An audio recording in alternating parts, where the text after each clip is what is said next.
আয়নীয় কঠিন। আয়নীয় কঠিনের উপাদান কণাগুলি হলো আয়ন। এরূপ কঠিনগুলি শক্তিশালী কুলম্বীয় স্থির তাড়িতিক বলের দ্বারা আবদ্ধ ক্যাটায়ন এবং অ্যানায়নের ত্রিমাত্রিক বিন্যাস দ্বারা গঠিত।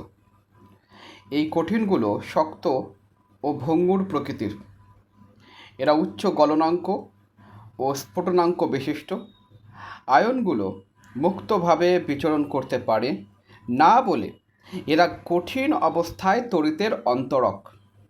যদিও আয়নগুলো গলিত অবস্থায় বা জলে দ্রবীভূত অবস্থায় মুক্তভাবে চলাচল করতে পারে এবং তখন এরা তড়িৎ পরিবহন করতে পারে।